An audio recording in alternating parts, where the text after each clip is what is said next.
નમસ્કાર વિદ્યાર્થી મિત્રો. ધોરણ 12 વાણિજ્ય વ્યવસ્થા વિષય વાણિજ્ય વ્યવસ્થાના સંચાલન ધોરણ 12 નો આજે આપણે અભ્યાસક્રમ કરવાનો છે. ધોરણ 11 માં વાણિજ્ય વ્યવસ્થા વિષય આપણા માટે કોમર્સ લાઈન લીધા પછી પ્રથમ વખત આપણે અભ્યાસ કર્યો.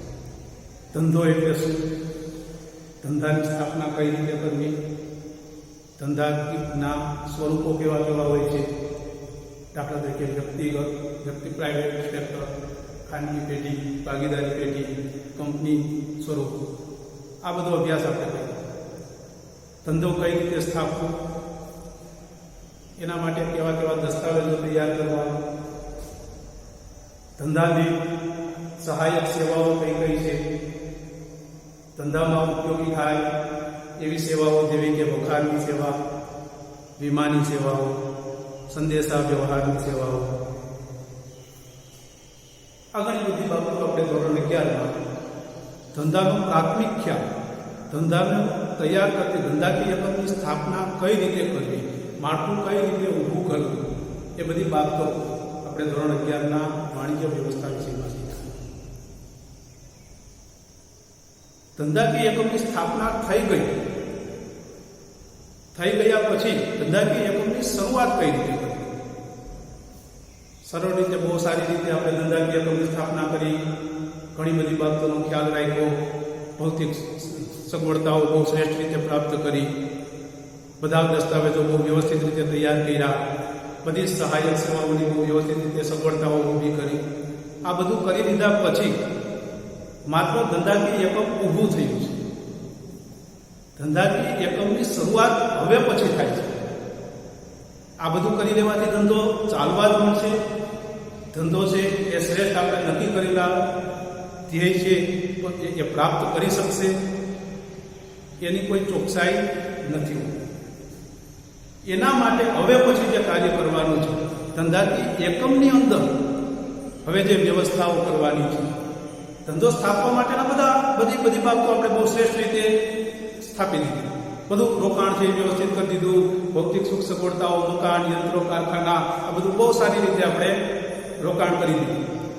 પરંતુ હવે પછી કાયમી માટે ધંધાને કઈ રીતે ચલાવવો, ધંધો છે એ આપણે નિશ્ચિત કરેલા ધ્યેયો કઈ રીતે પ્રાપ્ત કરી શકીએ, ધંધો છે એ બજારમાં કઈ રીતે બીજા હરીફો સામે ટકી શકે, એ બધી બાબતો છે એ હવે પછીના ધોરણ 12ના અભ્યાસક્રમમાં જે છે એ બધું આપણે શીખવાનું છે. એમાં પ્રથમ પ્રકરણ છે સંચાલનનું સ્વરૂપ અને મુદ્દો. ધંધાકીય એકમ સ્થાપી દીધા પછી ધંધાકીય એકમમાં જે દૈનિક પ્રવૃત્તિઓ છે, નિયમિત પ્રવૃત્તિઓ છે, એમાં કઈ રીતે સંચાલન કરવું. ધંધો માત્ર સ્થાપી દેવાથી, માણસો રોકી દેવાથી, યંત્રો રોકી દેવાથી કે નાણાં રોકી દેવાથી, કોમ્પ્યુટરાઇઝ મોટા મોટા યંત્રો રાખી દેવાથી કઈ ધંધો ચાલી જતો નથી. ઘણા બધા માણસો પણ આપણે રાખી દઈએ તો પણ ધંધો ચાલતો નથી. એનું શ્રેષ્ઠ રીતે કઈ રીતે સંચાલન કરવું એ બાબત બહુ મહત્વની છે. એટલા માટે આ પ્રથમ પ્રકરણ સંચાલનનું સ્વરૂપ અને ધંધાકીય એકમમાં એનું કેટલું મહત્વ છે સંચાલન, એ બાબત આપણે શીખવાની છે. એની પ્રસ્તાવનામાં આપણે જોઈએ તો સંચાલનની શરૂઆત છે પાષાણ યુગમાં. પાષાણ યુગ એટલે પથ્થર. જ્યારે માણસ પથ્થરના હથિયારો બનાવતો, પથ્થરના વાસણો, પથ્થરના મકાનો, તો જે અત્યારે પણ હોય છે, પણ માત્ર પથ્થરમાંથી કોઈ બનાવેલો પથ્થરની સાથે જીવતો થયા, જંગલ અવસ્થામાંથી થોડોક બહાર આવી, ત્યારથી સંચાલનની શરૂઆત થઈ ગઈ છે. માણસ વ્યક્તિગત રીતે ત્યારે એ સમયમાં જો કોઈ શિકાર પોતાના ખોરાક મેળવવા માટે કોઈ શિકારની પાછળ પડતો તો એને ખ્યાલ આવ્યો કે એક માણસ જે મહેનત કરે એ શિકાર થવાની શક્યતા, શિકાર પકડાવાની શક્યતા બહુ ઓછી હતી. પરંતુ જો સામૂહિક રીતે એમની સાથેના એમના કુટુંબીઓ, એમની સાથેના એમના પરિવારો બધા સામૂહિક પ્રયત્નો કરે તો એ શિકાર મેળવવાની એકદમ સરળ બની જાય. એટલે ત્યારથી એને ખ્યાલ આવી ગયો કે સંચાલનનું મહત્વ કેવું છે. યોગ્ય રીતે જો સંચાલન કરવામાં આવે તો એ જે કામ છે એ ઘણું બધું અઘરું કામ છે, એ એકદમ સરળ રીતે કરી શકાય. એ ખ્યાલ એ સમયમાં એટલે પાષાણ યુગથી આની શરૂઆત. માનવીની મર્યાદા છે દરેક માણસ. વ્યક્તિગત તમે તમારી મર્યાદા છે, વ્યક્તિગત રીતે તમે ગમે તેટલી અથાગ મહેનત કરો, પરંતુ તમે અમુક ધ્યેય જ પ્રાપ્ત કરી શકો. પરંતુ તમારી સાથેના માણસો છે, તમારી પાસે તમને આપેલા માણસો છે, તમારા એકમ ધંધાકીય એકમમાં કામ કરતા મજૂરો, અધિકારીઓ, ફોરમેનો, સુપરવાઇઝરો, આ બધા પાસેથી શ્રેષ્ઠ કામ કઈ રીતે લેવું, આ બધાનું સંકલન કરીને, આ બધું જે આપણને પ્રાપ્ત થયું છે એને વ્યવસ્થિત આયોજન કરીને, આ બધા માણસો છે એને વ્યવસ્થિત દોરવણી આપીને, માર્ગદર્શન આપીને, એમનું વ્યવસ્થિત માહિતી સંચારની સગવડતાઓ પ્રાપ્ત કરીને કઈ રીતે શ્રેષ્ઠ પરિણામ પ્રાપ્ત કરી શકાય એ આપણને સંચાલન શીખવે છે. માણસની મર્યાદાઓ છે, પોતે વ્યક્તિગત રીતે બધા ધ્યેયો પ્રાપ્ત ન કરી શકે, એ સહકારની ભાવનાથી આ બધું જે ધ્યેયો છે એ પ્રાપ્ત કરી શકાય. ધંધાકીય એકમના સ્વરૂપો, વ્યક્તિગત ધંધાકીય એકમ, દાખલા તરીકે ખાનગી પેઢી, ભાગીદારી પેઢી, કંપની સ્વરૂપ, કોર્પોરેટ સ્વરૂપ.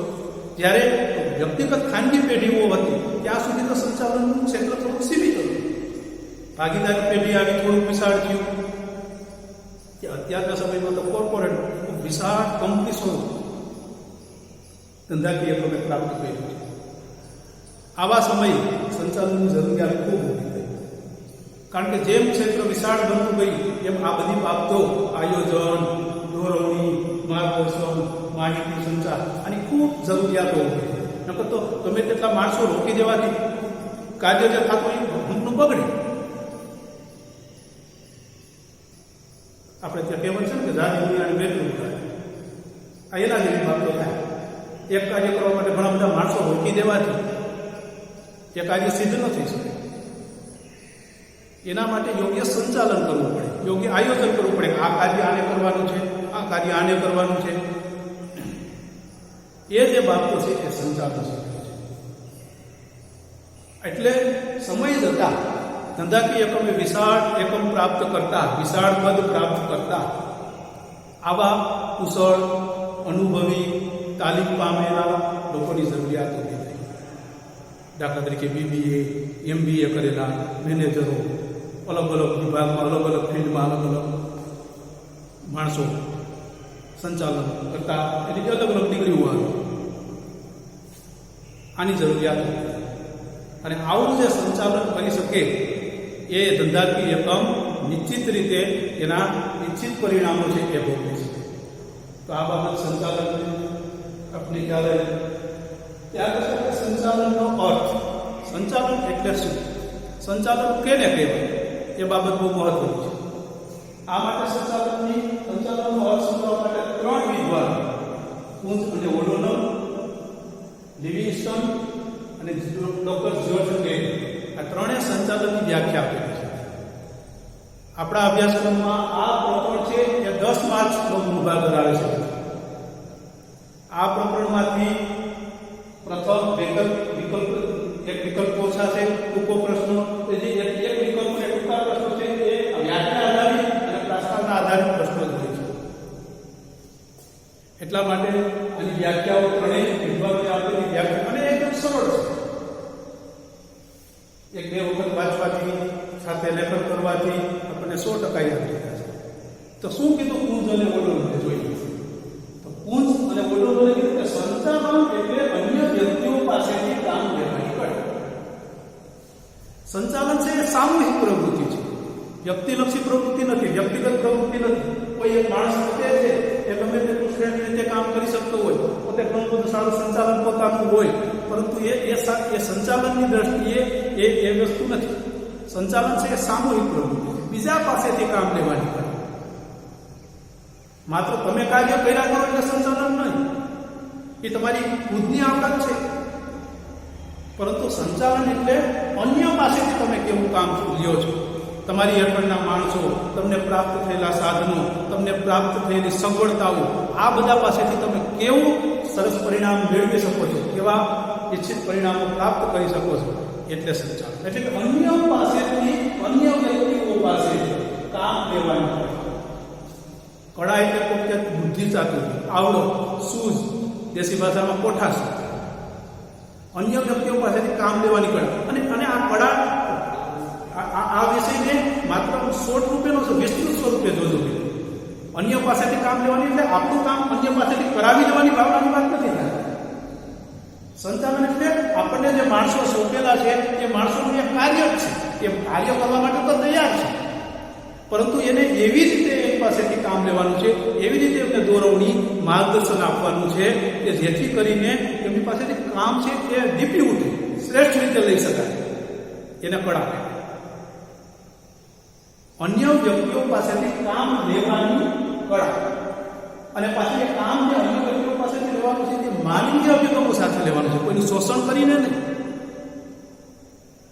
કોઈને ઓછો પગાર આપીને કે ઓછું વળતર આપીને કે અથવા કોઈ બીજા દબાણપૂર્વક કામ લેવાની કળા એને કળા ન કહેવાય. એને કળા નહીં કહે છે. કળા એટલે એ માણસ કામ કરવા તૈયાર જ છે અને એવા માણસને યોગ્ય રીતે વળાંક આપીને, એમના કામને યોગ્ય વળાંક આપીને એમની પાસેથી શ્રેષ્ઠ રીતે માર્ગદર્શન આપીને કામ લેવાની કળા એટલે સંચાલન. વ્યાખ્યા બહુ સરળ છે અને આટલું સમજ્યા પછી આપણને વ્યાખ્યા આપોઆપ યાદ પણ થઈ જાય છે. સંચાલન એટલે અન્ય વ્યક્તિઓ પાસેથી કામ લેવાની કળા. જૂના અભ્યાસક્રમમાં એક ફોટો આવતો આનો કે ઘણા બધા 4-5 વ્યક્તિઓ છે ઘોડાને ધકેલતા હોય છે અને સંચાલક એમને માર્ગદર્શન આપતો હોય છે બાજુમાં ઘોડા ઉપર બેસી. એ સંચાલન છે, પરંતુ જો એ વ્યક્તિ 4 ધક્કો મારીને ઘોડાને ખસેડતા હોય અને એ પોતે વ્યક્તિ ઘોડા ઉપરથી નીચે ઉતરી અને પોતે પણ જો એની સાથે જોડાઈ જાય તો એ સંચાલન નથી. આ શું કહેવા માંગે છે? આ એક ચિત્ર જ તમને ઘણું બધું કહેવા માંગે છે. એક વ્યક્તિ પોતે બીજાની પાસે કામ કરાવે છે, એ માણસો પાસેથી કામ જે લે છે એ સંચાલન છે, પણ પોતે જો સાથે વળગી જાય તો એ સંચાલન નથી, કારણ કે એમાં પોતાની વ્યક્તિગત તાકાતનો ઉપયોગ થઈ ગયો. કદાચ ઓલા લોકોનું કામ નબળું હશે તો પણ પોતાની વ્યક્તિગત આવડત એ કામ કરે છે, એમાં સંચાલન નથી. સંચાલન તો બીજા વ્યક્તિઓ પાસેથી તમે કેવી રીતે શ્રેષ્ઠ કામ કરાવી શકો છો. ત્યાર પછી લિવિંગસ્ટને ઓછામાં ઓછા સમય અને ખર્ચ. ધંધાકીય કંપા છે જે સમય આપણે પ્રાપ્ત છે એમાં ઓછામાં ઓછા સમય, ન્યૂનતમમાં ન્યૂનતમ સમય અને ન્યૂનતમમાં ખર્ચ. વિશાળ રૂપિયા રોકી દેવાથી ઘણા બધા સમયે જે પ્રાપ્ત કરી શકાય તેનો કોઈ અર્થ નથી. ટૂંકા ગાળામાં જેમ બને એમ ઓછામાં ઓછા સમય અને જેમ બને એમ ઓછામાં ઓછા ખર્ચ. આપણી પાસેની નાણાકીય જે આવક છે, નાણાકીય જે સ્ત્રોત છે એમાંથી મહત્તમમાં મહત્તમ એનો ઉપયોગ, ન્યૂનતમમાં ન્યૂનતમ ખર્ચ કરવાનો. મહત્તમે પડ્યા છે એવી રીતે ન્યૂનતમ ખર્ચ એનો ઉપયોગ કરીને જે ધંધાકીય એકમો છે એ પ્રાપ્ત કરે. ઉપલબ્ધ સાધનોને સગવડ, ધંધાકીય એકમ પાસે જે સાધનો અને સગવડો છે, એમને મળેલા યંત્રો છે, એમને મળેલા માણસો છે, એમને મળેલી ભૌતિક સુખ સગવડતાઓ છે, કારખાનાઓ છે, એમને જે પ્રાપ્ત થયેલી સહાયક સેવાઓ છે, એનો શ્રેષ્ઠ ઉપયોગ કરીને એકમના નિર્ધારિત સિદ્ધ કરવાના કાર્યને સંચાલન કરે છે.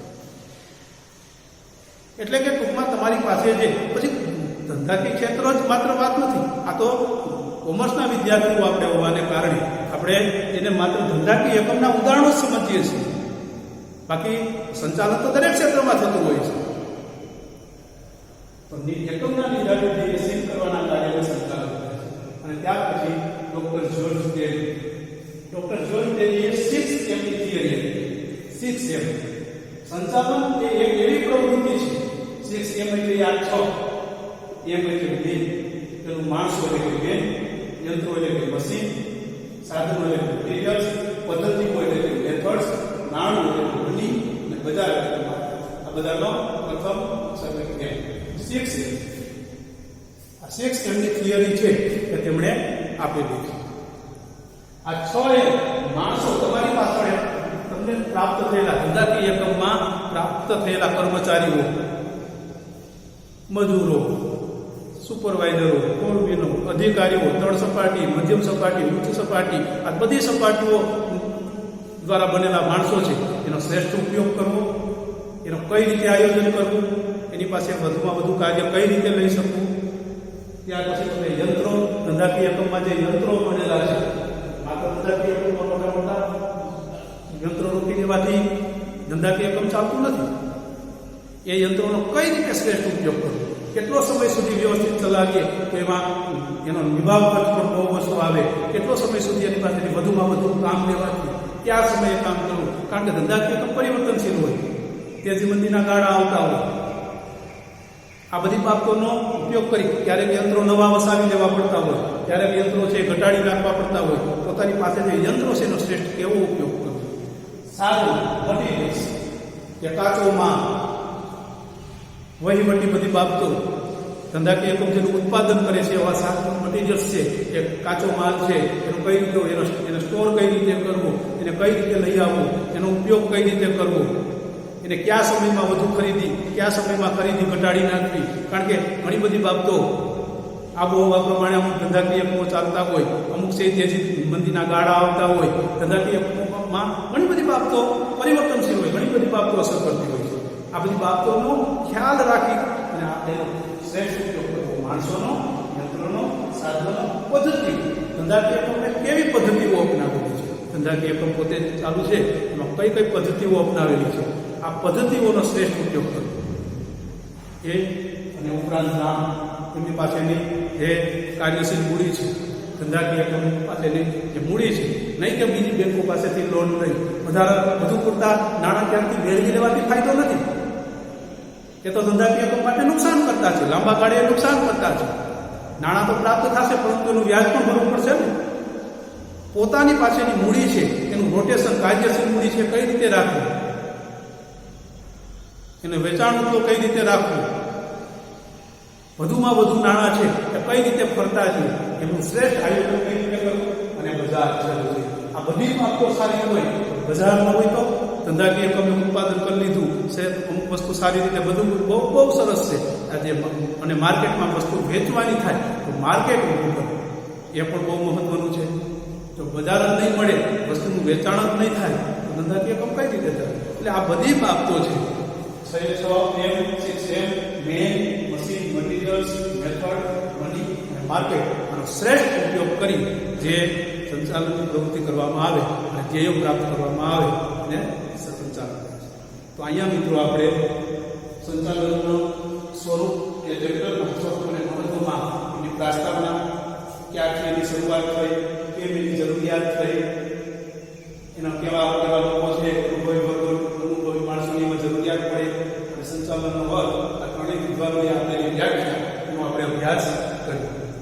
આવતા વિડીયોમાં આપણે સંચાલનના લક્ષણો જોઈશું. આભાર.